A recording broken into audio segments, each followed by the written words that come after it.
Hey guys, tonight we begin with the grim, dangerous, and not so glamorous world of medieval assassins. Those shadowy figures who crept through castle halls and darkened alleys to change history with a blade and a whisper. While Hollywood makes them look cool, the truth is, being a medieval assassin seriously sucked. So before you get comfortable, take a moment to like the video and subscribe, but only if you genuinely enjoy what I do here. And let me know in the comments where you're tuning in from and what time it is for you. It's always fascinating to see who's joining us from around the world. Now, dim the lights, maybe turn on a fan for that soft background hum, and let's ease into tonight's journey together. Let's be clear, no one in medieval times woke up and said, "You know what? I'd like to stab a nobleman in the throat for 12 silver coins and the honour of hiding in a barrel for 3 days." Becoming an assassin wasn't a career path. It was more like a last stop on the life went horribly wrong train. Most medieval assassins weren't mysterious loners trained in mountaintop temples. They were desperate peasants, disgraced soldiers, ex-thieves with decent aim, or people so far off society's radar they could kill a man and still not be noticed in the census. If you were well off, you didn't become an assassin. You hired one. If you had a title, land, or even a goat to your name, you were in management. But if you'd just escaped debtor's prison, had a reputation for solving problems, and could sneak into a tavern without being seen, congratulations. Someone, somewhere, was about to slide a coin purse across the table and whisper a name, and that name wasn't a fun one. You weren't asked to take out Bob the quiet turnip farmer. It was usually a corrupt baron, a bishop with too much gold, or someone with 12 bodyguards and a moat. The pay? Tempting. The job? Horrifying. But by the time someone considered it, they had nothing left to lose. No family, no future, and definitely no dental plan. Plus, let's not forget the absolute lack of job perks. No pension, no glory, no evenings off. You couldn't exactly hang up a shingle that said, "Quiet eliminations by appointment." You just had to stay quiet, move fast, and never ever tell anyone what you did for a living, especially not loudly over ale at the inn. "Oh yeah, I'm a travelling carpet seller. The stains? Die." So yes, nobody dreamed of being a medieval assassin. They landed there because the world chewed them up and spat them out wearing a hood and holding a rusty dagger. You weren't the hero. You weren't even the villain. You were the footnote that made everyone nervous, and probably didn't live to enjoy the coin. Let's burst the first myth wide open. Medieval assassins didn't train under candlelight in some hidden monastery, with wise mentors and inspirational flute music in the background. There was no montage, no teacher, no pep talk. If you learned anything, it was by not dying the first few times you tried. Most assassins weren't trained professionals. They were desperate amateurs with a decent sense of direction and the ability to climb quietly without sneezing. If you had military experience, great. That meant you knew how to hold a knife properly. If not, well, stabbing someone is fairly intuitive, but escaping afterward with both kidneys still intact. That takes skill. Or luck. Usually just luck. There were no manuals, no guild orientation meetings, no safety briefings. You didn't get taught how to spot a body double or where nobles keep their bedroom exits. You figured it out while hanging from a windowsill wondering if you just crept into the servants' quarters again. Poison? That was trial and error, with heavy emphasis on error. Sometimes it worked. Sometimes your target just got mildly dizzy and more suspicious of his soup. Sometimes you drank the wrong cup. There was no medieval poison control hotline. Just hope, herbal guesswork, and a strong stomach. Sure, if you were lucky, and I mean lottery lucky, you might have picked up some skills from thieves or mercenaries. Maybe an older assassin showed you how to walk without squeaking on cobblestones. But mentoring wasn't standard. It was rare and short-lived, because assassins don't retire, they disappear. Weapons training? Forget it. You weren't carrying a broadsword. You had a dagger you stole off a guard, maybe a garrote if you were feeling fancy, and whatever else fit under your cloak without jingling. So no, you weren't some shadowy martial arts master. You were a guy with calloused hands, quiet footsteps, and a deeply unhealthy relationship with alleyways. Success didn't come from training. It came from survival. You learned how to kill by doing it. Quickly, sloppily, then vanishing before anyone could sketch your face and tack it to a church door. In short, your education was brutal, practical, and offered zero graduation ceremonies. Just bruises, bloodstains, and the creeping realization that you were very much on your own. Let's talk about why you became an assassin in the first place. Coin. Cold, heavy, jangly, deliciously spendable coin. The promise of it is what got you into this.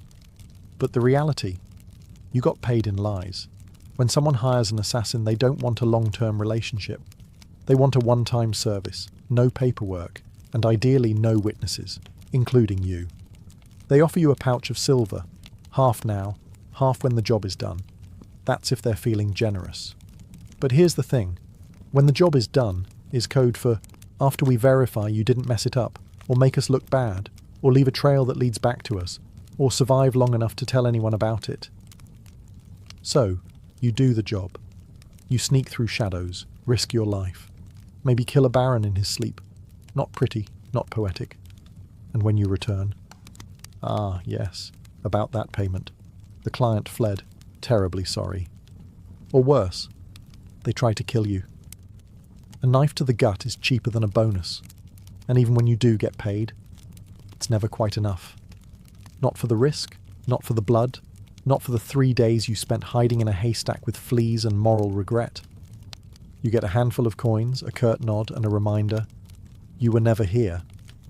Also, fun fact, some contracts were fake, political traps. You'd be told to assassinate someone dangerous, only to find out it was a decoy with guards waiting. Congratulations, you just walked into a sting operation with your name already carved on the gallows. And even when the deal was real, you couldn't exactly go to court and file a complaint. Your Honour, I'd like to sue Lord Edmund for breach of assassin contract. The only court you'd see was the one where you were the exhibit. So you learned to take what you could, demand payment up front, and trust absolutely no one. Not even the greasy little scribe who swore this job would change your life. It did, mostly by shortening it. Being an assassin meant living on broken promises and vanishing before they broke you. So you've taken the job. You've been lied to about the pay. You're probably going to die. Now let's talk gear. Forget the fantasy novels and sneaky video games. There were no retractable wrist blades, smoke bombs, enchanted daggers, or crossbows that folded neatly into your boot. Your toolkit consisted of whatever you could steal, sharpen, or hide beneath a tattered cloak without clanking. If you were lucky, and I mean found a gold coin in a dead man's shoe, lucky, you had a good dagger. Not ornate, not curved like a dragon's tooth, just sharp, hopefully rust-free, and ideally one that didn't smell like the last guy you stabbed with it. Poison. It existed, sure, but it wasn't as glamorous as a slow drip into a wine goblet. Most medieval poisons were unpredictable, made from plants, minerals, or toad guts. Some worked instantly. Some took hours. Some made your victim vomit for 2 days and then recover, angrier and now very suspicious of stew. Ropes, occasionally useful. You could strangle, climb, or tie something up with one, but you'd better know how to use it fast, because nothing kills the mood like trying to wrestle someone while muttering, "Wait, which knot goes under again?" Bows. Effective, yes, if you had one, knew how to shoot it, and weren't trying to smuggle it through a palace disguised as a flower arranger. Most assassinations were up close and personal. No time for elegant marksmanship. Just quick, quiet, and hopefully not messy enough to slip in. And you didn't get backups. If your blade bent, broke, or fell down a well, time to improvise. Slate roof tile? Maybe. Rusty nail? Worth a shot. Shoe buckle with intent? Desperate times. You carried your tools hidden in hems, boots, or inside hollowed-out bread if needed, and you kept them close. not for safety, but because in this line of work, your weapon was your best friend, your boss, and your only retirement plan. There were no upgrades, no tinkering with gear between missions. You didn't polish your kit. You prayed it didn't betray you mid-strike. Because in the end, it wasn't the weapon that did the killing. It was you. Alone, poorly equipped, and expected to perform miracles with a spoon and a prayer. Assassins weren't hired to take out random drunks in back alleys. No one paid you to stab Jeff, the sleepy candle maker. Your targets were important. Nobles, bishops, military officers, sometimes even royalty. And those people, they were very hard to kill. First, there were the guards, not one or two, dozens. Armed, armoured, and well-fed. Some guarded the front, some the back. Some just stood there looking intimidating, daring you to blink wrong. You'd spend days memorising patrol patterns, door creaks, and exactly how many stairs it took before the knight with asthma needed a breather. Second, there were walls. Castles didn't have front porches. They had gatehouses, murder holes, and moats full of things that bite. If you didn't fall into the water, you still had to worry about arrow slits and boiling oil. Yes, boiling oil. Your job description included may get flambéed for peeking. Third, there were the servants and staff, the cooks, scribes, and stable boys. One wrong look from you, and they'd be whispering to the guard captain faster than you could say, "I'm just the herbalist." Assassins weren't just fighting swords, they were fighting gossip.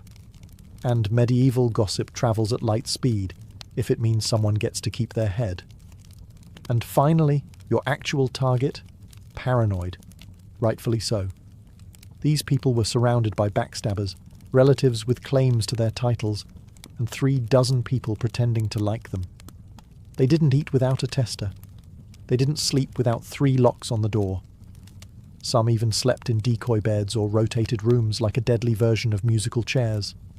And don't get excited if you hear they're attending a feast. Yes, they'll be drunk, but so will you. And you'll still have to get past the royal guards, 3 dogs, a very alert jester, and 50 witnesses holding tankards. Even getting close to your target could take weeks, posing as a servant, bribing a chambermaid, hiding in barrels. And when the moment finally came, you had one shot. One precise, perfect, non-squeaky, non-bloody, ghost vanish in the night moment. Or you'd become the next public deterrent, swinging from the castle gate with a sign that read, "Nice try." Let's be honest. When you picture a medieval assassin, you probably imagine sleek black robes, leather braces, maybe a mysterious hood billowing in the moonlight. Reality? You looked like a sick goat herder with something to hide. Disguises in the Middle Ages weren't exactly high fashion.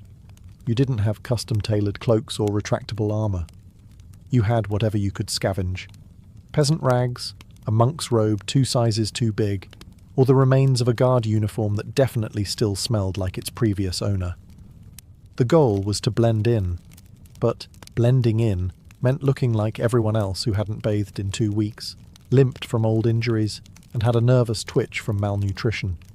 You didn't look suspicious because of your cloak. You looked suspicious because you kept adjusting your belt to hide a dagger wrapped in cheesecloth. And forget masks. There were no Guy Fawkes options. Most face coverings just made you look like a leper, which was great for avoiding conversation, but terrible for entering parties. If anyone asked who you were, you had to think fast. "I'm Brother Tobias. I take care of silent prayer and rooftop maintenance." Even assuming you made it past the guards, noble households weren't full of idiots. Servants noticed unfamiliar faces, especially ones that fumbled chamber pots and couldn't name the cook's cat. You were always one, "I've never seen you before," away from being clubbed with a candlestick. And if your disguise did work, congratulations. You now had to stay in character for hours while pretending not to notice all the very stab-worthy people wandering by. Also, wigs. They didn't exist. If you needed to look older or younger, you were stuck smearing dirt on your face, squinting, and hoping no one got close enough to notice that your beard was glued on with honey. The truth was, your disguise didn't protect you. It gave you maybe 5 minutes of confusion. After that, you had to be gone, invisible, or very, very convincing. And if anyone saw through it, well, let's just say no one wants to be the assassin caught in the bishop's laundry room, wearing a nun's habit and holding a sword. Especially not on a feast day. In medieval times, if you were an assassin, you didn't have a team. You didn't have a sidekick with a crossbow, a clever alchemist in a secret lair, or a handler who gave you coded scrolls and warm encouragement. You had you, a rusty dagger, and crippling trust issues. There were no guilds, at least not ones you could actually count on, and if there were whispers of a brotherhood of assassins, it was mostly tavern talk, fueled by mead and boredom. You were more likely to meet a ghost than another professional killer who wanted to network. Why the isolation? Because in your business, the fewer people who knew you existed, the longer you lived. Every contact was a risk, every loose tongue a potential noose. Even your client might not know your real name.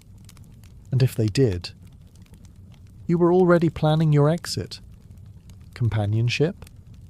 Laughable. Friends asked questions. Lovers noticed bruises, bloodstains, and why you always slept with a blade under the pillow. You couldn't settle down. You couldn't afford to. One mistake, one person recognizing you in a market, and your whole life turned into a sprint for the nearest sewer grate. Even fellow criminals kept their distance. Thieves and smugglers were sociable. You? You were that guy who makes people disappear. They feared you, or worse, saw you as a walking liability.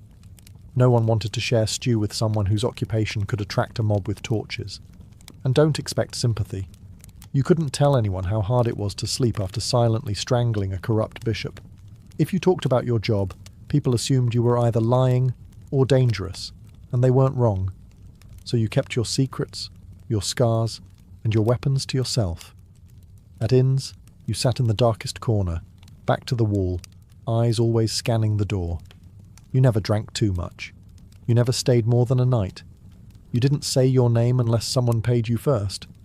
And even then, it probably wasn't your real one. Being a medieval assassin meant perfecting the art of vanishing. Not just in a crowd, but from every life you never got to have. Let's say you took the job. You planned your route, you bribed the right doorman, you disguised yourself as a very convincing chimney sweep. And then, you froze. Maybe the target turned around unexpectedly. Maybe they were with their child. Maybe you got the shakes at the worst possible moment and your knife hand trembled like a terrified squirrel. Guess what? You're now dead. Because failure, for a medieval assassin, wasn't a slap on the wrist or a bad performance review. It was a public, painful, and wildly theatrical death, often involving ropes, fire, wheels, or sharp iron devices with names like the Bonecracker's Delight. Missing the kill meant blowing the whole operation. Your target lived, and immediately told everyone that someone tried to murder them. Suddenly you weren't a shadow. You were a wanted man with a detailed description, and probably a crude sketch tacked to every tavern wall within 30 miles. And those guards you once snuck past? Now they're motivated. Sometimes it wasn't even your target you had to worry about. It was your client. If you failed, you were no longer an asset. You were a liability. Someone who could be tortured, interrogated, or worse, talk. The very people who paid you would be the first to put out a second contract, on you, and there were no second chances. No. Sorry, the blade slipped. I'll try again tomorrow. You had one shot, one moment in time, and if you blew it, the best you could hope for was to die quickly before anyone found out who hired you. Failure also meant shame, the silent, humiliating kind. You didn't just fail to kill, you failed to be invisible, to be perfect. And for assassins, perfection was survival. Anything less? Might as well paint a target on your back and start practicing your final word speech. It didn't matter how many jobs you'd done before. No one cared that you succeeded 12 times. Because in this profession, You're only as good as your last kill. And if your last kill didn't happen, you'd better start running. So you did it. The plan worked. The dagger struck true. No screams, no guards, just a clean drop to the floor and a very important person who now wasn't. Congratulations. Now run for your life. Because being a successful assassin in medieval times didn't mean sipping wine on a rooftop while the city burns behind you. It meant fleeing through back alleys with someone's blood on your boots and a dog already sniffing your trail. There was no victory lap, no post-job drink with colleagues, no casual debrief with your client. You didn't even get a moment to admire your work. The moment your blade struck, your new job became escaping everyone who now wants to murder you in increasingly creative ways. Guards, coming, doors, locked, horses, tied up on the other side of town. You, probably bleeding. You had to plan your exit before the kill. Routes, disguises, fallback safe houses. Maybe a boatman who owed you a favour, or at least didn't ask questions. Because the city would go on lockdown within minutes. No one wanted a scandal. And lockdown meant closed gates, armed checkpoints, and a dozen angry men with swords who all just received your rough sketch and the phrase, maybe armed and extremely stabby. And let's talk about the client. Assuming they actually planned to pay you, they weren't going to meet you at a cosy tavern with a smile and a thank you card. They'd probably vanish too, because an assassin who just completed a job is the most dangerous person alive. You knew too much. You'd proven you could get into places others couldn't. So even when you succeeded, you walked away with coin in one hand and a giant target on your back. And what did you win? A week of sleeping in haylofts, bribing ferry captains, shaving your beard in the dark, and pretending your name was Brother Lucian as you tried to blend in with monks heading east. Because success didn't mean survival. It meant starting the whole game over. In a new city, under a new name, with even more people looking for you this time. So yes, you made the kill. Now, run like hell. If being a medieval assassin wasn't already miserable enough, poor, hunted, and sleeping in places that smelled like goat, you also had to deal with the wonderfully creative paranoia of the people around you. Because in the Middle Ages, assassins weren't just feared, they were considered cursed. To the average peasant, you weren't just a killer in a hood.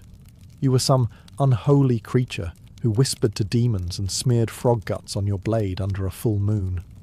Why else would you be able to sneak past guards and vanish in the dark? Logic wasn't exactly popular back then. But superstition? Oh, that was everywhere. Some believed assassins could shapeshift. Others claimed you were invisible unless bathed in holy water. One popular tale suggested assassins made pacts with forest spirits and could breathe death through walls. Imagine walking through a village and hearing a woman mutter, "Don't make eye contact, he might hex the baby." Even your tools were suspect. Carrying a dagger, clearly it was forged in a cursed forge. Using poison. That wasn't chemistry. That was witchcraft, and you probably stirred it with a severed toe under a blood moon. You'd think this fear might help you. After all, people avoided you, right? But the reality was worse. Superstitious mobs don't hesitate. They don't ask questions. They throw stones, set fires, and shout things like, "Burn him before he calls lightning." Your reputation made people overreact. The second someone died unexpectedly, illness, accident, choking on a chicken bone, someone would whisper, maybe it was a shadow man. Maybe it was him. You could be hunted just for existing in the same village as a suspicious death. That meant you had to keep moving. Always. Stay too long, and suddenly a priest is ringing a bell while 5 angry farmers hold pitchforks like they've been waiting for this moment their entire lives. And heaven help you if you were caught with anything remotely weird. Dried herbs, strange coins, or even a foreign accent. That's all it took for someone to shout, "Sorcerer," and light a torch. In a world that believed monsters wore human faces, being too quiet, too clever, or too fast made you a threat. And in medieval logic, threats had to die, quickly, and preferably on fire. Poison, the assassin's weapon of elegance. A quiet kill, no mess, No screaming, no steel on bone, just a sip, a stagger, a sigh. And done. That's the theory. In practice, poisoning someone in the Middle Ages was like trying to win a bar fight with herbal tea and a bad attitude. First off, poisons weren't reliable. You didn't have access to purified cyanide or a neat little pill labelled fast-acting doom. You had plants, mushrooms, minerals, maybe the occasional toad. You had to gather, grind and pray. And even then, it might just give the target a stomachache and a renewed commitment to his anti-assassin guard team. There was no scientific measurement. You didn't dose precisely. You eyeballed it. A pinch too little, and the noble just vomits and cancels dinner. A pinch too much, and you die from exposure before the first course is served. Also, medieval kitchens were chaotic. You couldn't just waltz in and season the soup with nightshade. You had to bribe or impersonate a cook, sneak in while no one was watching, or, worst of all, try to poison a meal that would go through 3 tasters and a dog. Yes, a dog. And if your victim was a noble, they didn't just eat food, they treated it like a military operation. Meals were tasted, blessed, and sniffed by everyone from the steward to the jester. By the time the food hit their plate, it had passed through more security than a royal wedding. Even assuming you did it, you slipped in the poison, it wasn't detected, and the target actually ate it. The next part was wildly unpredictable. Some poisons took hours. Some took days. 1 minute your mark is laughing at a joke, the next he's clutching his stomach and demanding to see his astrologer. And if they survived, guess who they'd blame? Not the cook, not the taster. You, the quiet man with the herbal knowledge and twitchy eyes. So poisoning wasn't efficient. It was risky, slow, and full of variables, none of them in your favour. And if you were caught, you didn't get a quick death. You got interrogated, with tools, until you confessed to poisoning everyone from the Duke to the dog. You'd think that if you successfully changed the course of history by removing a tyrant, sabotaging a royal bloodline, or silencing a political threat, someone would remember your name. Nope. You were an assassin. That meant your name was never meant to be remembered. At best, you were a rumour. Some hooded figure, a foreigner with cold eyes, or the quiet man who never finished his ale. You might have pulled off the most legendary hit of the century, and still ended up as a mysterious death in the official record. In fact, that was the point. Your client didn't want a story. They wanted plausible deniability. The fewer people who knew who did it, the safer they were, and the less likely they were to end up poisoned by their own assassin. So your name was buried the moment the job was done, if you even used a real one. You didn't sign your work. You didn't brag. You didn't keep trophies. You didn't exist outside the moment of the kill. And if someone did know your name, that was a loose end. And in your profession, loose ends had a very short shelf life. And forget about honour. There were no medals for silence. No stone monuments for the man who stopped a war with one dagger in the night. If a noble wanted a statue, they commissioned one for themselves. You got a wooden box, an unmarked grave, or if things went really badly, a head on a spike labelled traitor. Sometimes your name was known only so it could be cursed. You'd become a whispered warning. Don't cross the king. Remember what happened to Lord Ulrich? Yes. And the man who did it? Gone. Like a ghost. That was your legacy. Not fame. Not fear. Just absence. You weren't supposed to leave a mark. You were supposed to vanish. And if you stuck around long enough to be known, that was a fatal mistake. Because in the medieval world, heroes got remembered. Assassins got erased. So you survived. You got the job done. You even managed to get paid. A miracle in itself. Now all you have to do is lay low, keep your head down, and trust that your client will honour the deal and protect your identity. Right? Wrong. Because in the world of medieval assassination, there was one rule even more sacred than don't get caught. Never trust anyone. especially the person paying you. Your client, be they a noble, a merchant, or a bishop with ambition and very loose morals, didn't hire you out of respect. They hired you because they needed something awful done, and you were the sharpest tool in the shadows. Once the job was complete, you became a liability. You knew too much. You knew who wanted who dead, when, why, and possibly how much they were willing to pay for it. That made you dangerous, not just to their enemies, but to them. So what did they do? They ghosted you. They denied they ever met you. Or worse, they sent someone else after you, to clean up, to tie off the contract with something sharper than ink. There were even cases where clients double-booked, hiring one assassin to do the job and another to kill the first one immediately after. No refunds, just reduced risk. And if you dared try to blackmail a client, threaten to expose them, that was bold. And also your final mistake, because powerful people in the Middle Ages didn't negotiate with assassins. They crushed them.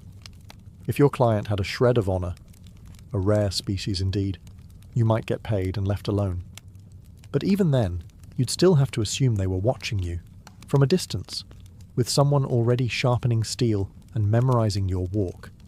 You were the secret that couldn't talk, the shadow that couldn't stay. Even success wasn't enough to earn trust. Because in their eyes, if you killed once, you could kill again.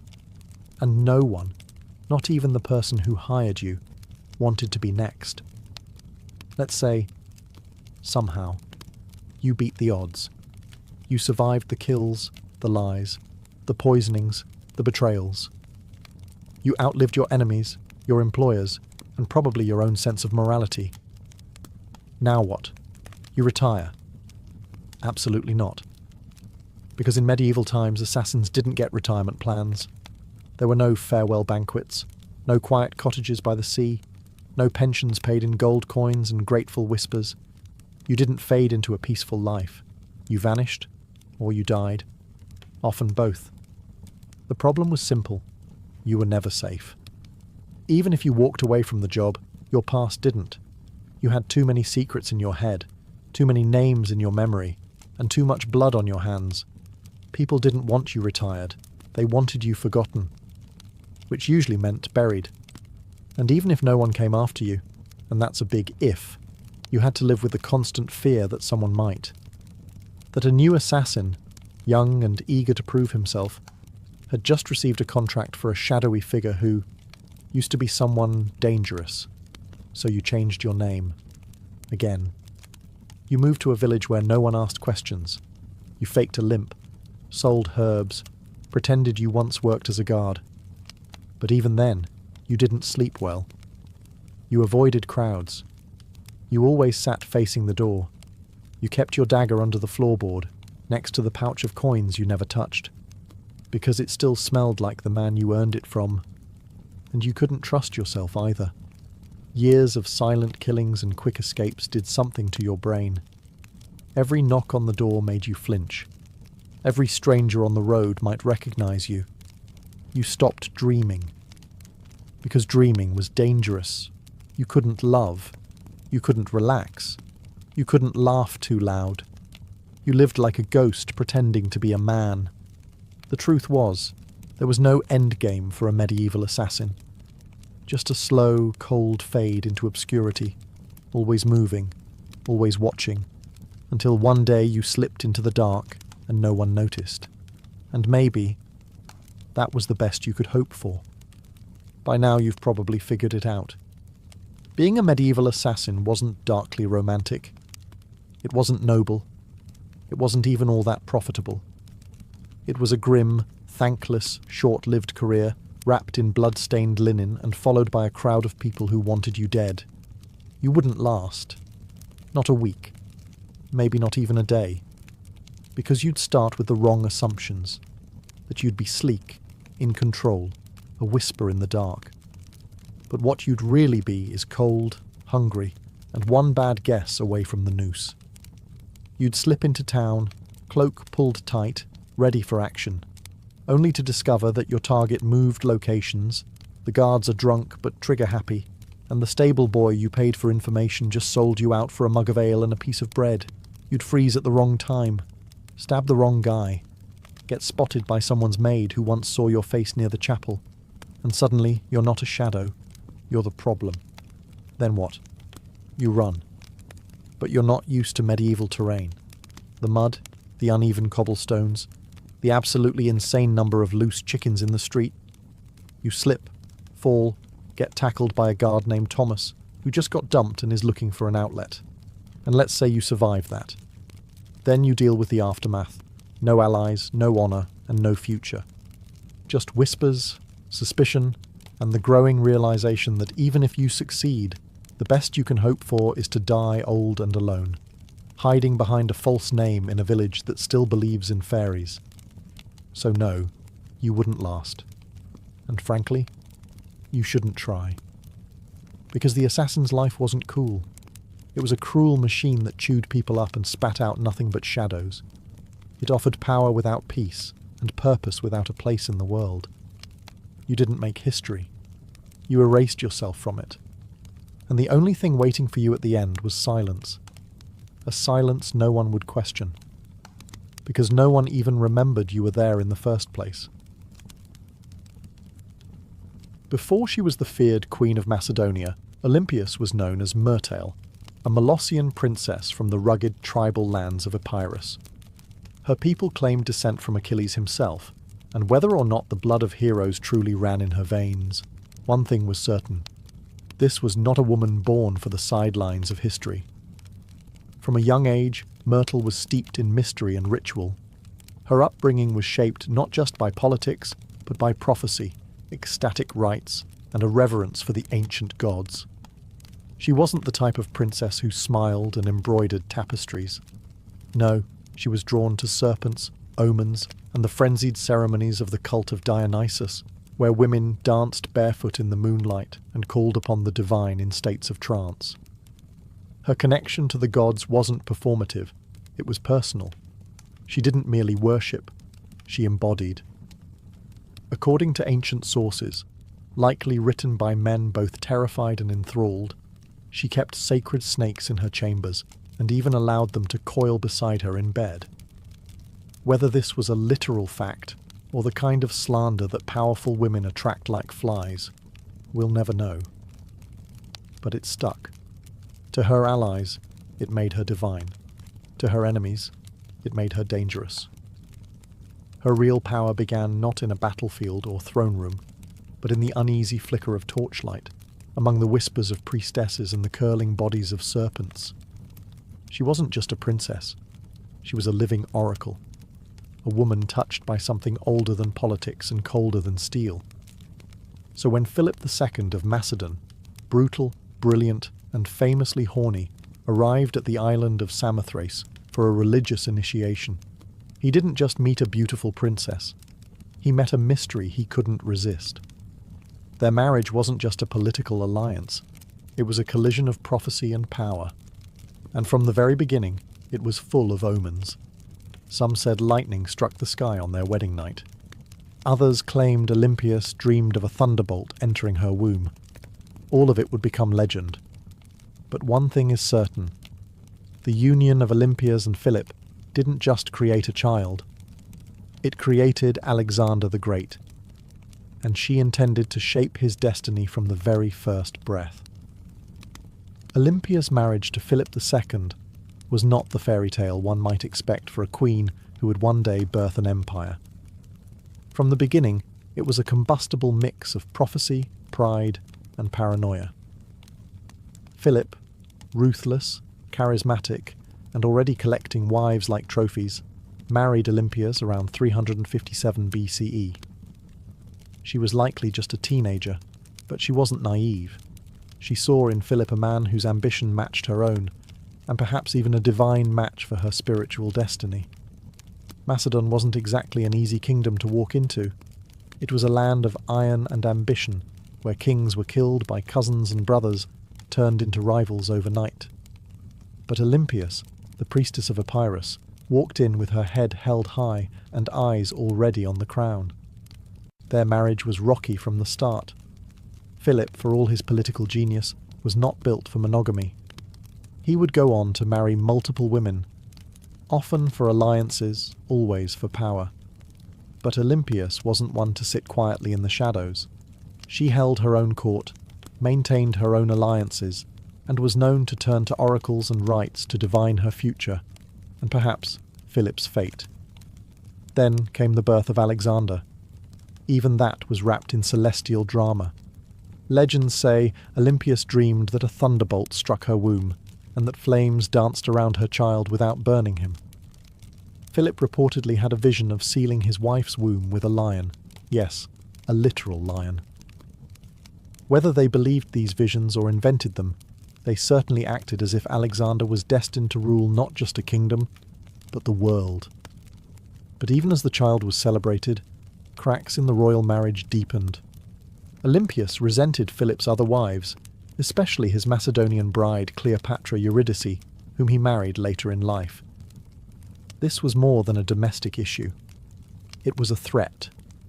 Cleopatra was Macedonian-born, and any son she bore would be purer in the eyes of the local nobility. A direct threat to Alexander's future. Olympias saw it clearly. The palace wasn't just a home, it was a battlefield, and she would use every snake, dream, ritual, and whisper she had to make sure her son wasn't just remembered, but crowned. She was no longer Myrtle. She was Olympias now, and no one would take her son's throne without facing her wrath. By the time Alexander was a teenager, the Macedonian palace in Pella had become a war zone of veiled insults, political maneuvering, and bitter rivalries. Olympias wasn't just fighting for influence, she was fighting for survival. She knew that the court was filled with snakes, but she was the one who taught them how to bite. Philip II had begun to distance himself from her. He was campaigning more, drinking more, and, perhaps worst of all, listening more to his Macedonian advisors. The final blow came when he married a young noblewoman named Cleopatra Eurydice, not to be confused with the Cleopatra of Egypt. This Cleopatra was Macedonian-born, and her uncle Attalus was one of Philip's top generals. To Olympias, it wasn't just betrayal, it was a declaration of war. The marriage ceremony was a disaster. At the feast, Attalus drunkenly mocked Olympias and Alexander, calling into question the legitimacy of Alexander's birth. Was he really Philip's son? Or was he the child of a god, as Olympias liked to claim? It was meant as an insult, but Olympias seized the myth. Let them whisper. Let them believe her son was touched by Zeus.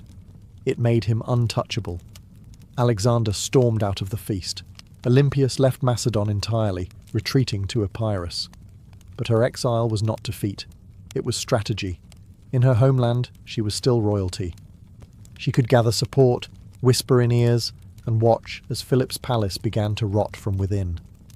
She didn't need to be physically present to be dangerous. Then came the shockwave. Philip was assassinated at his daughter's wedding, just as he was about to invade Persia, just as he was on the verge of crowning himself not just king of Macedon, but potential emperor of the known world. The question that echoed through every marble corridor and torchlit hall was the same. Who did it?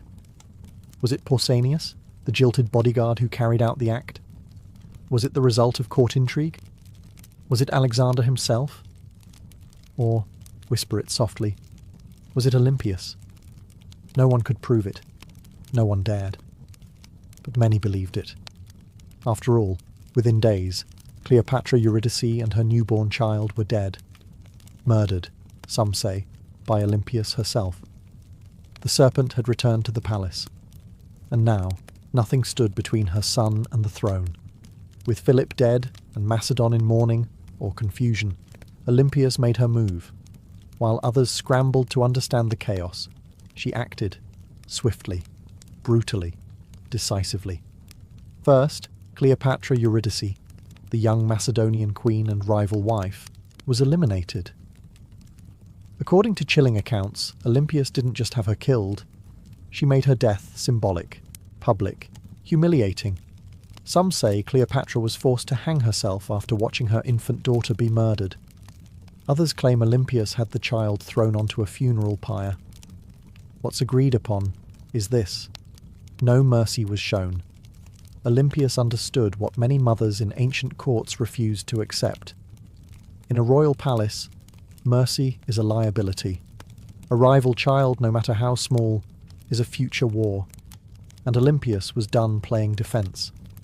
With Cleopatra and her bloodline erased, she could turn her attention to securing Alexander's throne. Her teenage son, bold, brilliant, already trained by Aristotle, was declared king without serious opposition. But don't be fooled. It wasn't just his charisma or his father's legacy that made it possible. It was Olympias. She knew which generals to threaten, which nobles to flatter, and which enemies to quietly remove. She wasn't just protecting her son's rise, she was engineering it.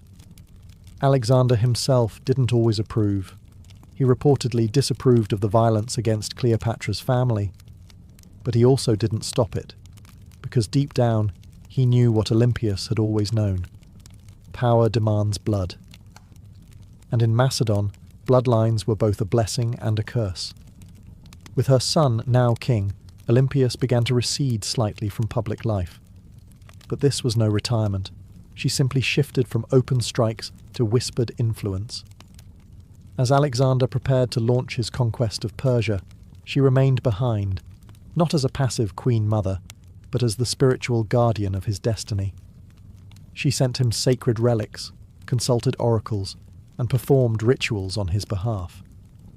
To Olympias, her son's mission wasn't just military, it was divine. Alexander wasn't going to war, he was fulfilling prophecy. And as long as she drew breath, no rival, Macedonian, Persian or otherwise, would derail that divine plan. She had crowned her son. She had cleansed the palace. Now she would guard his empire. From behind the curtain, with teeth bared. As Alexander marched east to conquer the known world, Olympias remained behind in Macedon, a queen without a throne, but not without power. Her official title was Queen Mother, but make no mistake, she ruled in all but name.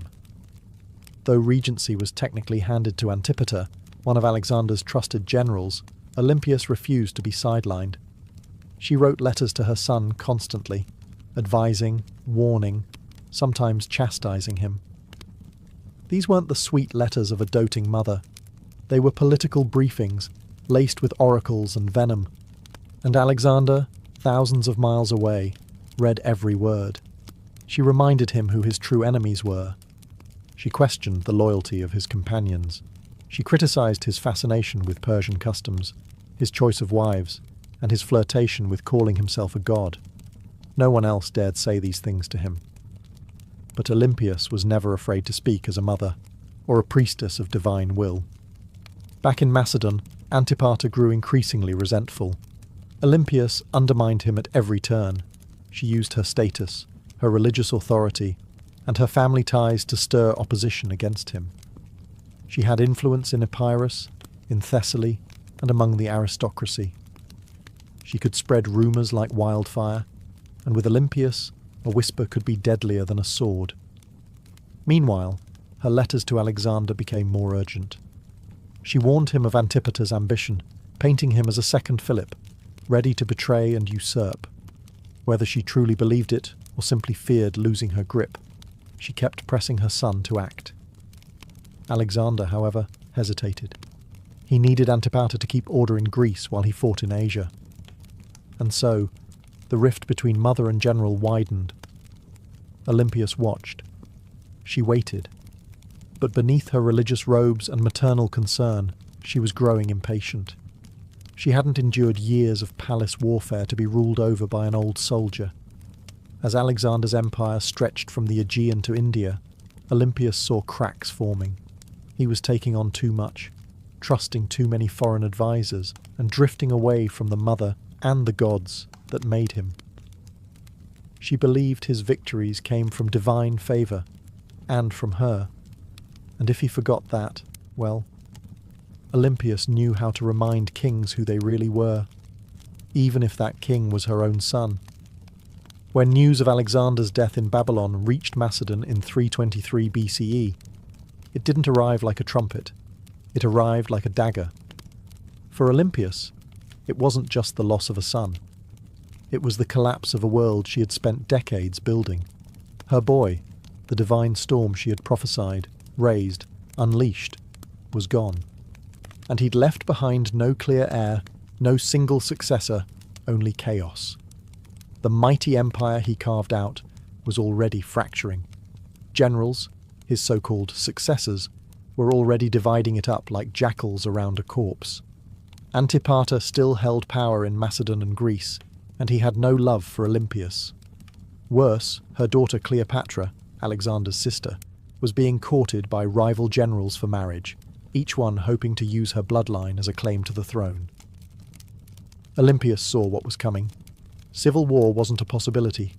It was inevitable. And once again she would have to act. But she no longer had Alexander. What she had instead was his bloodline. His young son, Alexander IV, born to Roxana. The Bactrian princess Alexander had married. Roxana, still in Macedon, was vulnerable. The boy was even more so. Olympias recognized that the infant was now the last true piece of her son's legacy, and that made him a target, but it also made him a weapon. She allied herself with Roxana and the boy, determined to protect them and use the child's birthright to stake her own claim in the political battlefield. But the tide was turning. The generals who once bowed to Alexander had no interest in kneeling to his widow or his mother. They had armies now, ambitions and grudges. Olympias didn't flinch. She'd faced snakes, traitors and kings. A few warlords with crowns and stolen spears wouldn't scare her. So she plotted. She waited. She watched as Antipater died and was replaced by his son Cassander, a man with ice in his veins and no tolerance for the old queen's games. It was only a matter of time before these two forces collided. The serpent mother of Alexander and the cold-eyed usurper who wanted her buried. Alexander was gone, but his shadow was still moving. And Olympias was still coiled within it, ready to strike. Years after Alexander's death, while his empire crumbled into civil war, Olympias made her most audacious move yet. She returned to Macedon, not as a grieving mother, but as a political force of divine fury. The regency had been splintered. Cassander, the son of her old enemy Antipater, was seizing power, and Roxana, along with young Alexander IV, was effectively imprisoned. Olympias saw the writing on the wall. If she did not act now, her grandson would vanish like a shadow at dusk. So she made a deal with Polyperchon, an aging general who still held a flicker of legitimate authority. Olympias would return, not to plead, but to rule. With Polyperchon's backing, she entered Macedon at the head of an army, and the moment her feet touched home soil, everything changed. Towns opened their gates, soldiers defected to her side. Even some of her old enemies hesitated. Olympias, despite her age, was still a name that shook the ground. Then came her vengeance. One by one she hunted down the loyalists of Cassander. And when she finally caught Philip III Aridaeus, Alexander's mentally impaired half-brother and puppet king, she ordered his execution. According to some sources, his wife Eurydice was captured and given the opportunity to kill herself. When she refused, Olympias had her strangled. It was brutality veiled in royal protocol, and Olympias, ever theatrical, staged the scene like a goddess delivering justice. Her message was clear: only the bloodline of Alexander had the right to rule. Everyone else was a pretender. For a brief, burning moment, Olympias held the kingdom in her grip. She had restored the dynasty. She had avenged betrayals. She had reminded Macedon what royal power looked like when wielded by a woman with nothing left to lose. But power, in Macedon, was like fire in dry grass. And Cassander was still out there, calculating, biding his time. He returned with a vengeance. His army outnumbered hers, his resources deeper, his cruelty colder. Her allies began to abandon her. Polyperchon lost influence. The tide turned. Olympias, now isolated in the fortress of Pydna, watched as her enemies closed in. She had lit the match. Macedon had burned, and now the smoke was thick, and her enemies were at the gates. Olympias, once the most feared woman in the ancient world, now found herself besieged in the coastal fortress of Pydna, alone, cut off, surrounded by the army of Cassander, who had come to finish what his father had started. But Olympias didn't beg. She didn't plead. For nearly a year, she endured the siege like a statue carved from divine wrath. Food ran short. Disease crept in. Allies vanished. Yet within the fortress walls, she maintained the same unshakable presence that had once shaken kings. To the very end, she carried herself not as a prisoner, but as the mother of a god. Cassander, ever cautious, hesitated. He knew killing Olympias was dangerous. Even now she carried a myth around her like armor. She was still the mother of Alexander the Great. To strike her down might seem like blasphemy, so he offered her safety. Surrender, he said, and her life would be spared. Olympias knew better. She had seen too many royal promises turn to ash. Still, hunger was no longer just a discomfort. It was death. Her garrison broke. Her followers surrendered. And Olympias, unbending until the very end, was finally handed over to her enemies. Cassander didn't kill her himself. That would have been too simple and too merciful. Instead, he turned her over to the families of those she had executed during her brief return to power. Let them decide her fate. They condemned her to death. But here's the catch. When the executioners came, no one dared strike the first blow. Olympias stood tall, regal, silent, eyes fixed on them like an oracle staring through smoke. These were Macedonians. They had grown up hearing of her rituals, her visions, her snakes. They had once cheered her son as a living god. And now here she stood, a frail old woman cloaked in myth, and not a single man had the courage to swing the sword. So Cassander sent others, foreigners, outsiders, people who had no memory of her power, only orders to follow. And thus Olympias was finally struck down, not with ceremony, not with dignity, but with silence. Her death marked the end of Alexander's bloodline in any meaningful power, and with it, the final ember of an empire founded on divine ambition was snuffed out. But even in death, Olympias left behind a shadow, and history would never forget the Serpent Queen. Olympias died not on a throne but in the dust, unarmed, abandoned, and executed by the very people she once ruled. But history is strange. It does not always favour the ones who die in silk sheets. Sometimes it remembers those who went down hissing. And Olympias was never meant for quiet history. In life, she had wielded motherhood like a sword and prophecy like a shield. She wasn't just the mother of Alexander the Great. She was one of the architects of his rise. Without her, there is no myth of the divine child, no rituals whispering of thunderbolts and lions, no ruthless purging of rivals that cleared the path for a teenage king to rule the known world. Olympias didn't just give birth to an empire, she defended it with claws. Yet even among the ancient world's most ruthless dynasts, Olympias stands apart. She didn't command armies in the field like Cleopatra, or ride into battle like Boudicca. Her battlefield was subtler and colder. It was a world of poison goblets, political marriages, priestesses, and oracles. She understood the power of fear, and even more importantly, she understood the power of belief. She made people believe her son was divine, and she may have believed it herself. Her enemies branded her a murderer, a witch, a manipulator, and they weren't wrong. Olympias was all those things, and more. She was the product of a brutal world that respected cunning far more than kindness, and she learned early that mercy was a luxury queens couldn't afford. In the centuries that followed, she was both vilified and mythologized. Some called her a villain, others a visionary.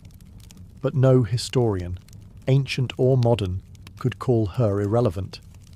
She haunted the legacy of Alexander like a phantom, always in the background, always just behind the curtain, and maybe that's exactly where she belonged.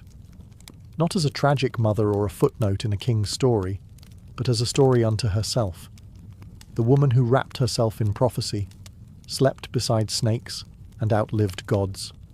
Olympia's bones turned to dust long ago, but her legend endures. In every tale of ruthless queens, in every whisper of blood-born destiny, in every empire built on myth, she is still there, coiled in the dark, waiting. On the sun-bleached island of Crete, just a few miles south of the modern city of Heraklion, lies a ruin that feels more like a dream than a real place. Stone corridors snake in all directions, rooms twist and double back, staircases lead nowhere. It's easy to lose your sense of direction even today.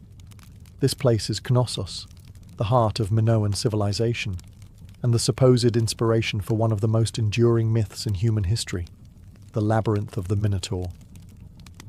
But before there was a legend, there was a palace unlike any other.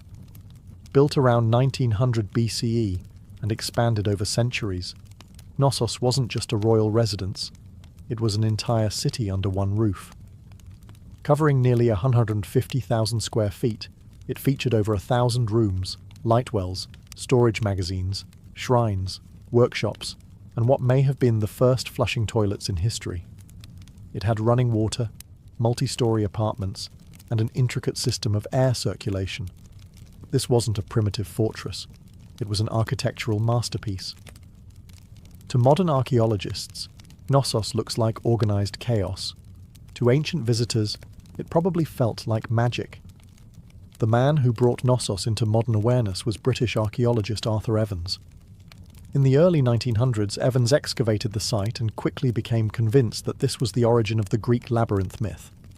The layout was disorienting, the architecture deeply symbolic, and everywhere he turned, he found motifs of bulls, painted on walls, carved into stone, or sculpted into tiny golden charms.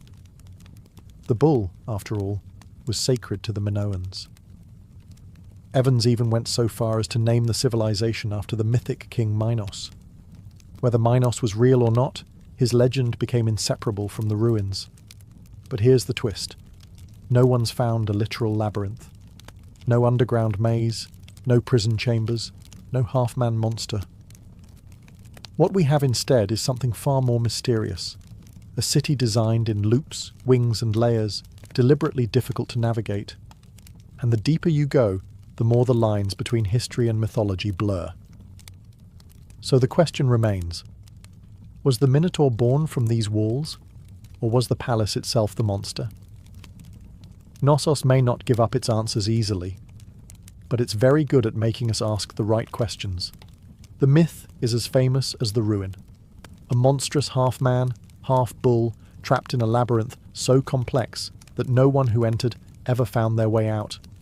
Only Theseus, the Athenian hero, managed to kill the beast and escape, thanks to a ball of thread and the cunning of Princess Ariadne.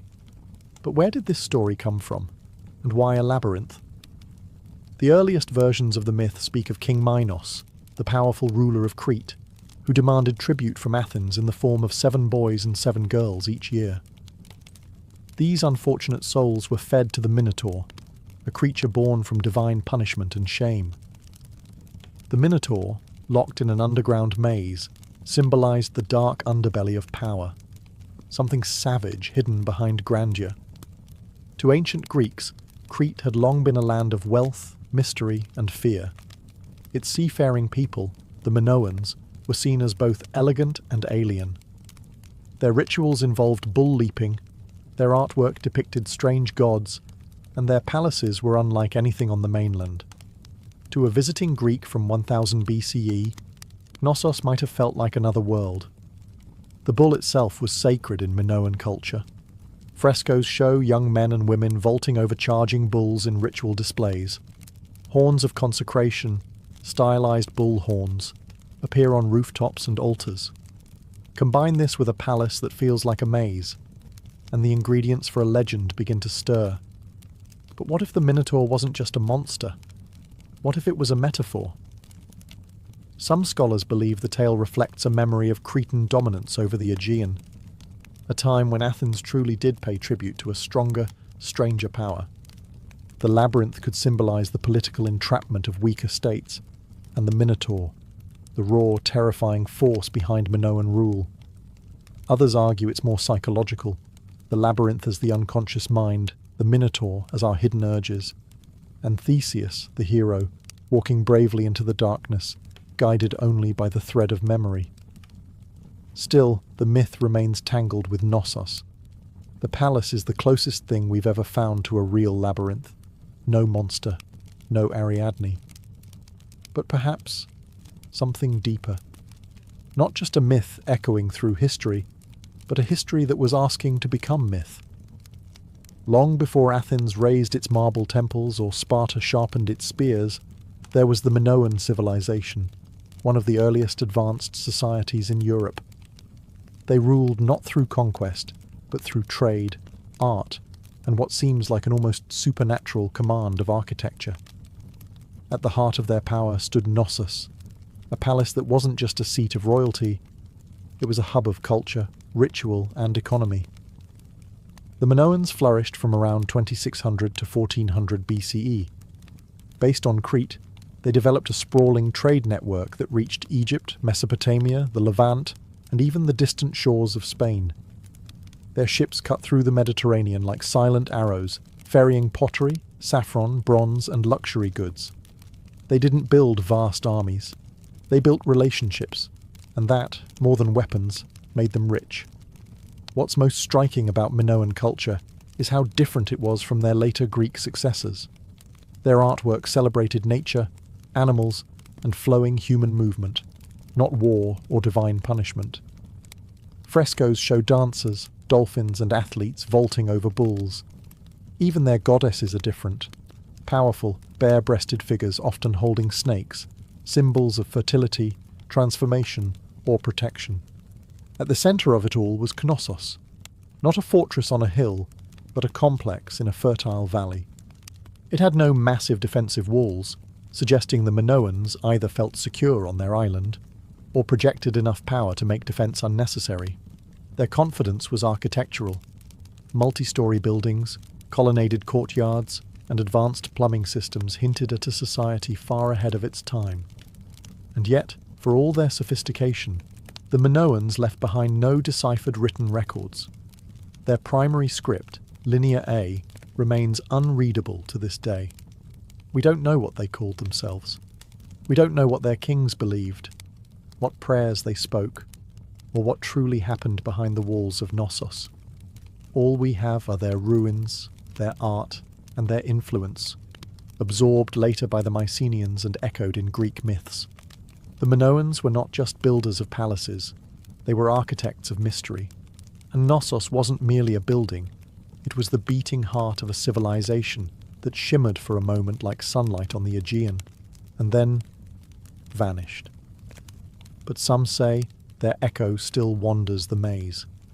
To walk through Knossos is to walk through time. Layered, confusing, beautiful time. It's not just the scale that overwhelms you, it's the design. Rooms lead to rooms. Corridors split and vanish. Light wells cut through the heart of the building. Stairs spiral into shadows, or emerge suddenly into sunlit courtyards. Nothing moves in a straight line. It's not hard to see why ancient visitors might have whispered, labyrinth. Knossos wasn't just a palace, it was a living organism. Spanning an estimated 150,000 square feet, the complex contained over 1,000 chambers, some tiny, some grand. These weren't randomly placed rooms. They were purpose-built. Workshops, storage spaces, shrines, apartments, and throne rooms, all arranged around a large central courtyard that may have hosted public ceremonies or bull-leaping rituals. The palace was built on multiple levels, up to 4 or 5 stories tall in places, using natural slopes and artificial terraces. To navigate it without getting lost, you'd need memory, instinct, or a thread like Theseus. And yet, this apparent chaos hides a remarkable intelligence. The Minoans mastered passive ventilation, cooling rooms through air shafts and open stairwells. They funneled rainwater through clay pipes and had toilets that flushed long before Rome made it fashionable.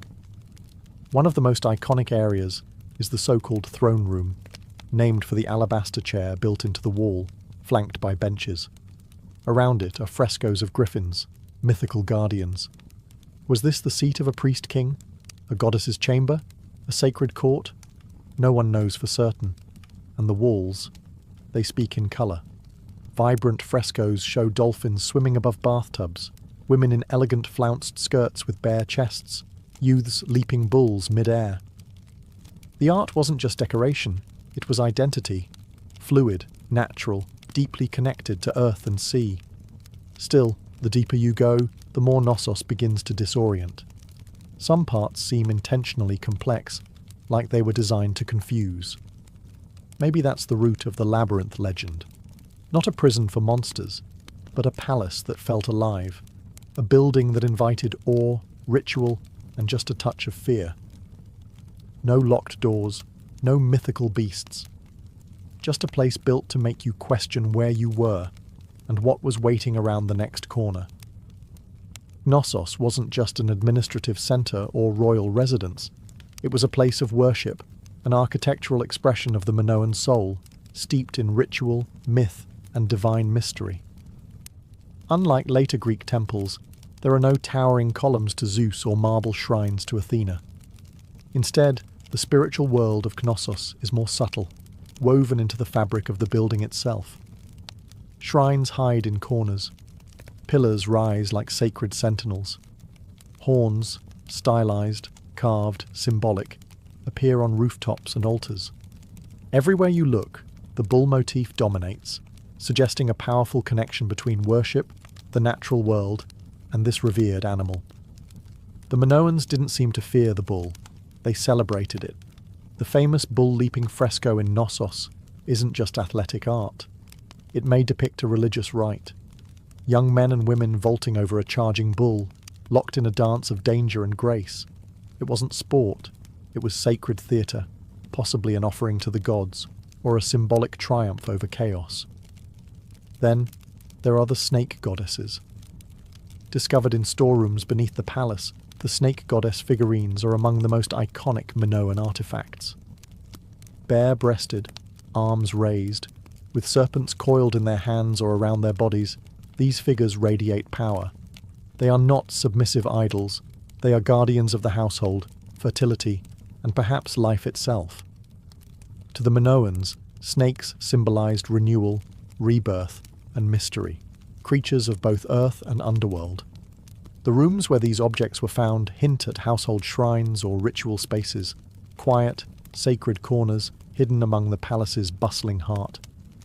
Combined with the frescoes, the horns, the altars, and the labyrinthine corridors, the entire complex begins to feel like a ritual machine, a structure built not just for living, but for connecting with the divine.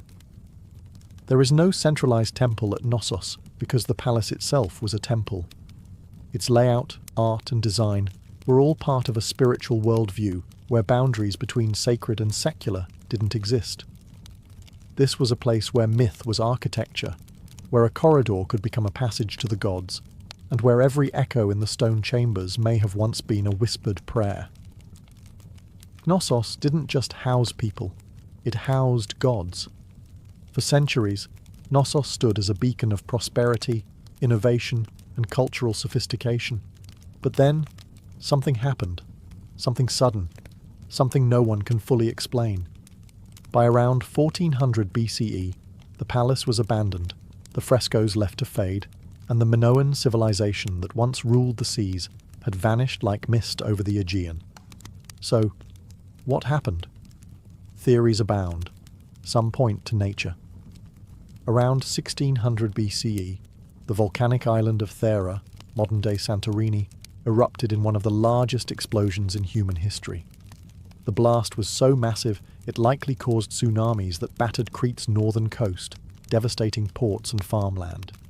Ash clouds may have blocked the sun, choking crops and disrupting the climate. While Knossos wasn't immediately destroyed, the aftermath of Thera's eruption may have shaken the foundations, economically, politically, and spiritually. Others look to war. By 1450 BCE, the rising power of the Mycenaeans, mainland Greeks, may have taken advantage of Minoan weakness. Archaeological evidence suggests Knossos was reoccupied briefly, but the culture had changed. The art became more martial. Linear A, the Minoan script, was replaced with Linear B, used by Mycenaean scribes. The palace that once thrived with snake goddesses and bull dancers now whispered in a foreign tongue. Some scholars believe the Mycenaeans didn't invade in a single conquest, but gradually absorbed the island, first through trade, then influence, and finally rule. Others argue that internal collapse, a civil uprising, political instability, or the failure of the elite may have contributed just as much. What's striking, though, is how little violence is evident in the ruins. There are no charred skeletons, no signs of mass slaughter. Knossos didn't fall with a scream. It fell with a whisper. The great palatial system simply stopped. The rooms went quiet, the rituals ended, and nature slowly crept back in. By the time Homer sang of Crete in his epics, Knossos was already ancient myth, a memory tangled in stories of kings, monsters, and labyrinths. And maybe that's fitting, because what killed Knossos wasn't just eruption or invasion. It was time, and the way all great things, no matter how beautiful, eventually vanish beneath the weight of new empires. But the bones remain, and if you listen closely, the maze still hums beneath the earth. For thousands of years, Knossos lay buried beneath the Cretan soil, just another mound of stone lost to time. Its name forgotten, its myths distorted, its walls swallowed by olive groves and dust. That is, until one man decided to chase a legend. His name was Sir Arthur Evans, and he didn't just rediscover Knossos, he reimagined it.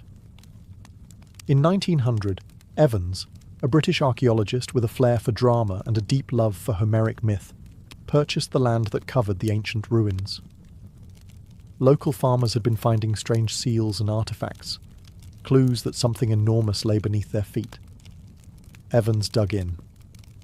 What he found would change the history of the Aegean forever. He uncovered a palace so vast, so complex, and so advanced that he was convinced this was the mythical home of King Minos. The frescoes, the horns, the sheer architectural strangeness of the site, it all pointed in his mind to one thing: the labyrinth. Evans wasn't just an archaeologist, he was a storyteller, and sometimes a controversial one. He named the people who built Knossos the Minoans after Minos. He interpreted symbols, reconstructed frescoes, and restored parts of the palace using reinforced concrete, a move that has drawn both praise and criticism. Some call it visionary, others call it vandalism. Because what you see today at Knossos is partly ancient ruin and partly Edwardian imagination. Still, Evans did what no one else had dared. He brought Knossos back to life. He gave Europe a glimpse into a Bronze Age world far older than classical Greece, a civilization of art, mystery, and maritime elegance. He also unearthed the still undeciphered Linear A script, opening new questions about language, literacy, and the limits of our historical understanding. But Evans did more than excavate stone. He resurrected a myth and forced historians to reckon with the fact that behind the legend of the labyrinth was something real, something complex, something very human.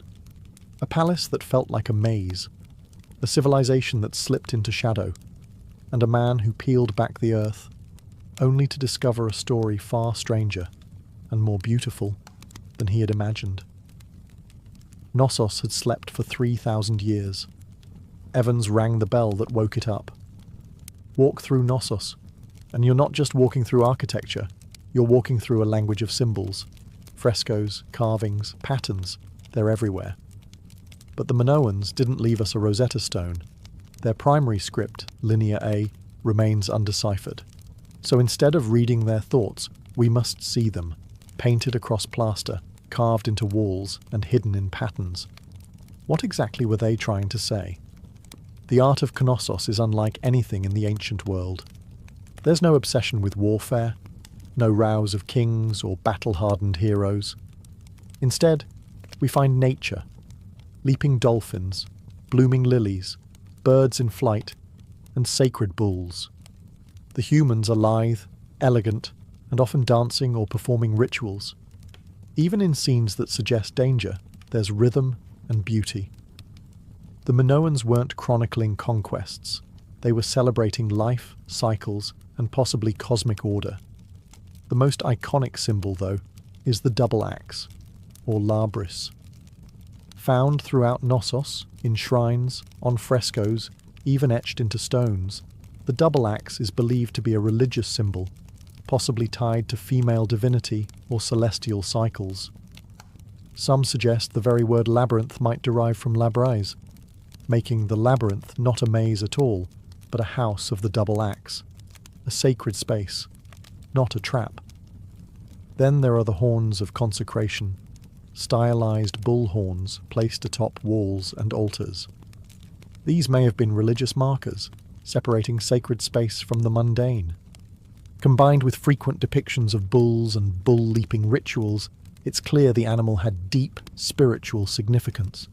Whether it represented nature, fertility, chaos, or a divine presence, no one agrees. But the bull is everywhere. Even the layout of Knossos may have symbolic meaning. Some archaeologists believe it was built not just for function, but to mirror celestial or seasonal patterns. Its winding corridors and nested rooms could represent a journey. Through life, through death, through the underworld. A spiritual maze, not a physical prison. But without a deciphered script, every theory walks a thin line between insight and imagination. The Minoans spoke in symbols, not stories, and so we're left to interpret. What is Knossos saying? We hear the rhythms, we see the images, but the meaning? That remains just out of reach, like a thread unravelling into myth. Knossos is a ruin, yes, but it doesn't feel dead. Walk its corridors today and you'll sense something humming just beneath the surface. Not ghosts, not gods, but echoes of myths, of lives, of questions that refuse to go away. Thousands of years after its fall, Knossos still holds us in its maze. Tourists wander its halls, archaeologists dig for answers, and writers spin new tales inspired by its shadow. The Minotaur may be myth, but the feeling of the labyrinth is real. We don't know who ruled Knossos. We don't know the names of its kings, queens, or priests. We don't know the prayers they whispered, or the laws they lived by, but we know they loved beauty. We know they worshipped nature. We know they understood balance between architecture and art, between ritual and reality, and we know they were the first. Before the Parthenon, before Rome, before the Hebrew temples or the Persian palaces, there was Knossos, a palace that was also a city that was also a temple that may have also been a story, because perhaps that's what the labyrinth really is, not a prison, not a puzzle, but a narrative carved in stone, a myth in architectural form. The legend of the Minotaur didn't arise from nothing. It came from this place, from the confusion of its corridors, the reverence of its bull rituals, and the awe it inspired in generations who tried to make sense of it. The Greeks turned it into a story, we turned it into archaeology, but at its core, Knossos has always been both. Today, we can walk its ruins in broad daylight. We can take photos, draw maps, and even reconstruct its frescoes. But the mystery hasn't vanished. The line between fact and legend still shimmers, like heat over stone. Maybe that's why Knossos endures, because it doesn't give us all the answers. It reminds us that sometimes history isn't meant to be solved, it's meant to be felt. And Knossos, ancient, tangled, half-remembered, isn't just a place on a map. It's a question, one that leads us deeper with every step. And like Theseus, we're all still following the thread. Ancient engineers knew exactly what they were doing. The earliest rams were handheld. Teams of soldiers simply lifted a tree trunk and smashed it against enemy defences like frenzied lumberjacks. But over time, the battering ram evolved. Engineers realised that mounting the ram inside a wheeled frame, often with a roof to protect the crew from arrows and boiling oil, turned it from a tool into a weapon of terror. The Assyrians, masters of siege warfare, turned rams into psychological weapons. Their siege towers combined rams with archer platforms, meaning a city's gates were being destroyed, while defenders were under constant fire. Relief carvings from Nineveh show rams with pointed iron tips, rolling up to the gates of rebellious cities like slow-moving gods of destruction. And it wasn't just the front door they were smashing. Rams were often used to breach weak points in walls, batter down watchtowers, or collapse gatehouses entirely. Their presence meant one thing: surrender, or watch your defences crumble like stale bread. The Greeks refined them, the Romans perfected them. Roman engineers built massive rams called ares, Latin for ram, suspended with chains or ropes inside enormous siege shelters. Some were so big they needed dozens of men to operate, and the rhythm of their swinging beam was said to sound like thunder rolling across stone. And yet, for all their brute force, battering rams required serious teamwork. Operators had to keep the ram swinging in sync, while also defending it from burning missiles, stones, and all manner of foul substances hurled from above. A stalled ram was a dead ram. Still, when a battering ram got going, really going, it was unstoppable. Wooden muscle versus human masonry. It was ancient physics, weaponized, and it was only the beginning of how engineers would make walls weep. If the battering ram was the brute, the catapult was the tactician. Where rams smashed close up, catapults attacked from a distance, launching not just stones, but psychological dread. They were the first real artillery pieces in military history, and they revolutionized siege warfare by weaponizing physics in ways that felt almost magical to the enemy. The earliest catapults emerged from the Greek world around the 4th century BCE, a product of brilliant minds who wanted to add range and momentum to warfare. Dionysius I of Syracuse, a tyrant with a taste for cutting-edge violence, commissioned the first torsion-powered catapults, devices that used twisted bundles of sinew or hair as tension springs. These weren't slingshots for giants. They were precise instruments of siege terror. The genius lay in their mechanics. Engineers figured out that by twisting ropes tightly, often made from animal sinew, they could store enormous amounts of potential energy. When released, this force could hurl stones, javelins, or even flaming projectiles hundreds of meters.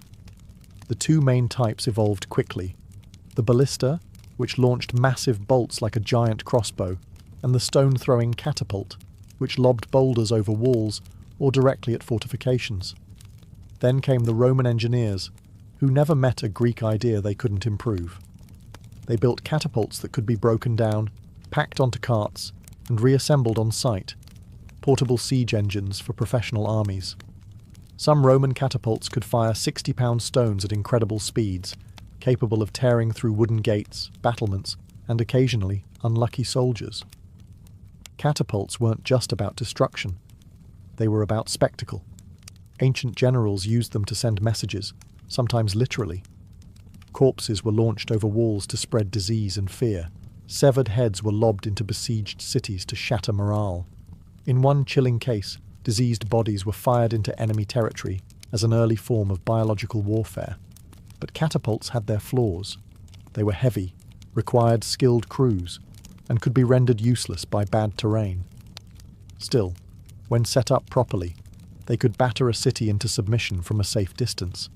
And for the first time in history, cities realized their thick stone walls didn't just need to withstand a ram, they had to survive the skies. Because now, destruction came flying. If the catapult was clever, the trebuchet was majestic. Towering, creaking, and terrifying, it was the undisputed king of medieval siege warfare. When one appeared on the battlefield, it wasn't just a weapon, it was a statement. It said, "Your walls mean nothing." Unlike its tension-powered cousins, the trebuchet relied on gravity. At its core was a simple principle: a long swinging arm mounted on a sturdy frame, with a heavy counterweight on one end and a sling on the other. Raise the weight, let it drop, and the arm would whip around, flinging the sling and its deadly payload in a high arc over enemy defences. It was controlled destruction, precise, predictable, and devastating. The origin of the trebuchet can be traced back to earlier traction models used by the Chinese as early as the 4th century BCE, where manpower replaced counterweights. But the counterweight trebuchet, the version that would rewrite siege warfare in Europe and the Islamic world, emerged in the 12th century, possibly through Byzantine or Muslim intermediaries. Once Europe got its hands on the design, it spread like wildfire through castles and crusades. The power was astonishing. A well-built trebuchet could launch 300-pound projectiles over 300 metres. Stones the size of furniture would crash into towers, pulverise walls, or crater enemy morale. But the real magic was in the arc. Unlike catapults, trebuchets could hurl projectiles over walls with finesse. This meant they weren't just smashing defences. They were hitting courtyards, barracks, and supply depots inside. And it wasn't just stones. Trebuchets hurled everything: diseased animals, burning pitch, pots of lime to blind defenders, even messages, or insults, wrapped around rocks. One legendary account from the siege of Stirling Castle in Scotland tells of Warwolf, a trebuchet so massive that the enemy surrendered before it was even fired. The king refused to accept the surrender, just so he could test the machine. But for all its destructive glory, the trebuchet wasn't fast. It took hours to build, minutes to reload, and demanded skilled engineers. Still, no other siege weapon combined range, force, and psychological horror quite like it. It was the medieval version of a slow-motion hammer from the heavens. And when that counterweight dropped, cities held their breath. While catapults launched from afar and battering rams smashed the gates, siege towers took a more personal approach. They rolled right up to the enemy's front door and dropped off armed invaders. Imagine a wooden skyscraper on wheels, covered in wet hides to prevent fire, bristling with archers and spearmen. That was the siege tower, the ancient equivalent of an armoured personnel carrier and a mobile fortress in one.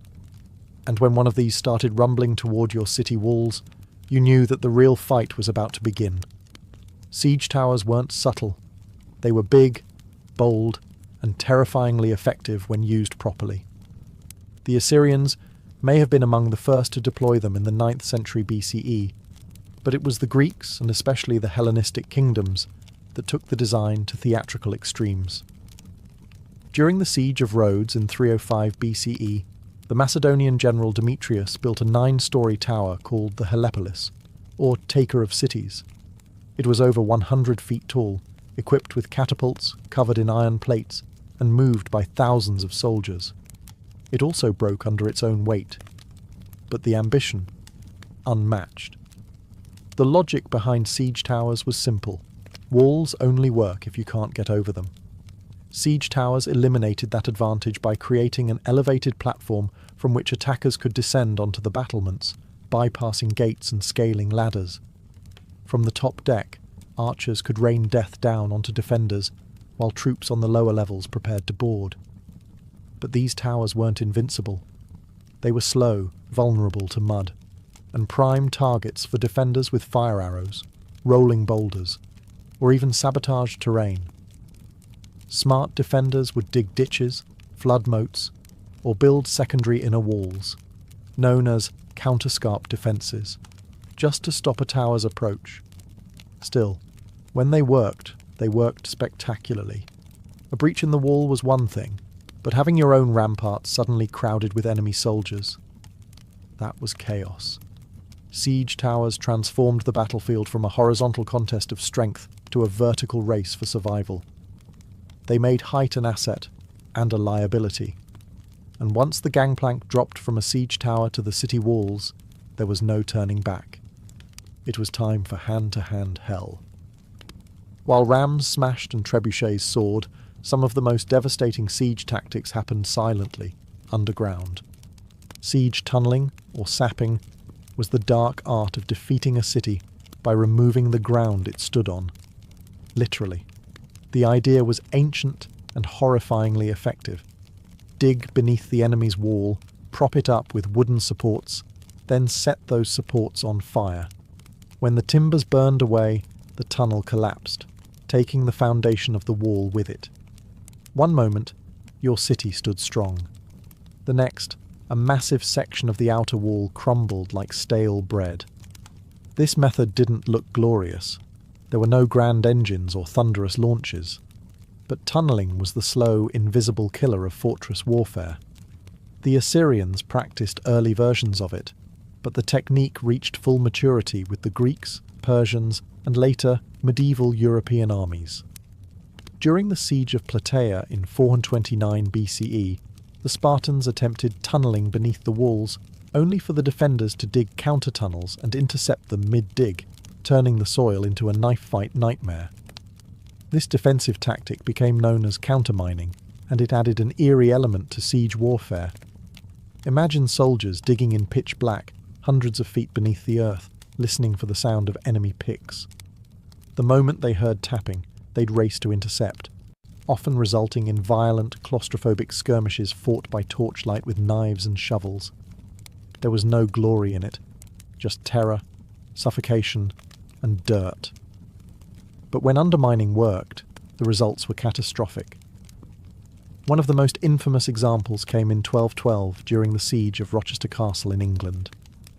King John's forces tunnelled beneath the southern wall, packed the mine with pig fat, and set it ablaze. The supports collapsed, bringing down the entire tower above. The defenders were stunned, and soon after, surrendered. By the 13th century, siege engineers became specialists in identifying weak foundations, measuring the soil's behaviour, and planning collapses with terrifying precision. They were geologists and demolitionists rolled into one. And though tunnelling required time, labour, and a bit of madness, it proved one truth about siege warfare. If you couldn't go over the wall, and you couldn't go through it, you could always take it down from below. Not all the drama of siege warfare came from the attackers. For every ram built or tower rolled forward, defenders had their own deadly tricks, and sometimes those tricks were hot. Let's start with the most terrifying of them all, Greek fire. Developed by the Byzantines around the 7th century CE, Greek fire was a mysterious, napalm-like substance that could stick to ships, walls, and flesh, and kept burning even on water. Sprayed from siphons or hurled in clay pots, it created scenes of pure chaos. To this day, no one knows exactly how it was made. The formula was so secret that it died with the empire. But its effects? Legendary. Entire fleets were reduced to flaming skeletons within minutes. And that was just the start. In more low-tech defences, boiling liquids were the go-to weapons of choice. Boiling water, oil, or sand would be poured from murder holes, those quaint openings in the ceilings of gateways or towers, directly onto invaders below. Oil was especially feared. Unlike water, it clung to skin, soaking into clothes and armour before being set alight. Imagine climbing a siege ladder only to be greeted with fire you could never put out. Hot sand, though less dramatic, was vicious in its own right. It would slip into the gaps of armour, especially around the neck or wrists, causing second and third degree burns as it cooked the flesh beneath. It didn't look impressive from a distance, but it turned bold warriors into screaming wrecks in seconds. Defenders also relied on the good old laws of physics. Gravity became a weapon. Giant stones, logs, or even dead animals were dropped from parapets onto siege engines or dense formations of troops. The goal wasn't just to kill, it was to break the machines and morale at once. And then there were traps. Hidden pits, collapsing bridges, spiked barricades. Castles became puzzles of pain, designed to slow, confuse, and punish. All of this served one purpose: delay. Every minute a wall held was a minute closer to enemy supply lines running thin, to disease spreading in camps, or to reinforcements arriving. Siege warfare was a game of attrition. And while the attackers had physics on their side, the defenders had creativity and a whole lot of boiling rage. In siege warfare, raw destruction was only half the goal. The other half was psychological domination, breaking the will of the defenders before the walls even came down. Siege weapons weren't just tools of war, they were massive, creaking, flaming symbols of doom. Every groaning wheel of a siege tower, every arcing boulder flung by a trebuchet, was designed to plant one seed in the minds of those behind the walls. You are not safe. Ancient commanders knew this. The Assyrians paraded their siege engines openly, dragging them across deserts with grand fanfare. The Romans built their siege camps right in view of the enemy, letting defenders watch as battering rams were assembled and catapults tested. Siege was theatre, and fear was part of the script. Sometimes the payloads themselves carried a message. Severed heads of messengers or generals would be launched over the walls, often still wearing their armour. At the siege of Constantinople, defenders were bombarded not only with rocks, but with bodies, diseased corpses launched to spread panic and plague. During the Mongol siege of Kaffa in 1346, it's believed that hurling plague-infected corpses over the walls helped trigger outbreaks of the Black Death in Europe. The trebuchet wasn't just a weapon, it was an announcement. When one of these giants was rolled into place, everyone inside the fortress could hear it before they saw it. The creaking of winches, the grinding of ropes, the heavy thunk of the counterweight, like the heartbeat of an incoming storm. But the most dangerous part, the unknown. You never knew what was coming next. Would it be a rock, a barrel of fire, a rain of arrows, or just silence, ominous, heavy silence as engineers adjusted their aim? Even the sounds became psychological weapons. The rhythmic thump of a battering ram, or the sudden silence before a shot would drive defenders mad with anticipation. For commanders, the goal was to create despair, to convince the enemy that resistance was pointless, that their gods had abandoned them, that their walls were nothing but temporary obstacles in the path of fate.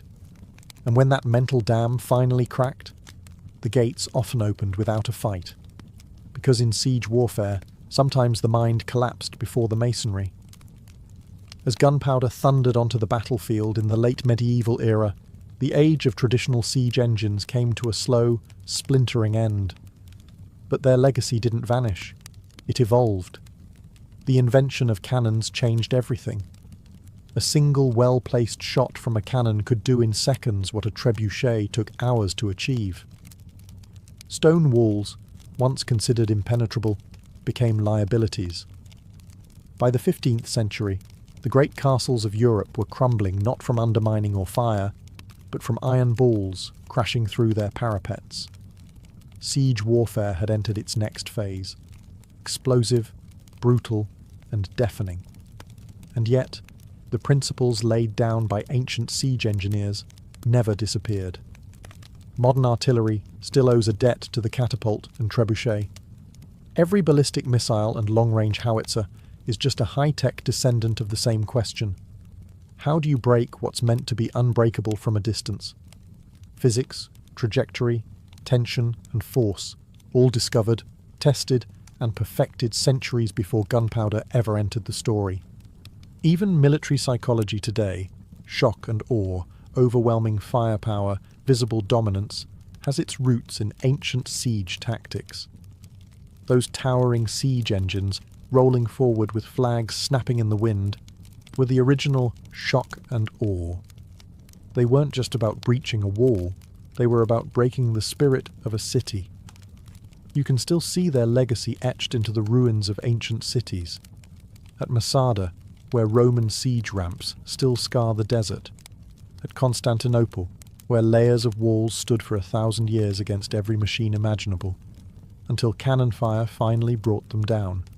At castles across Europe, where round towers and angled bastions tell the story of a world constantly redesigning itself to survive the next siege.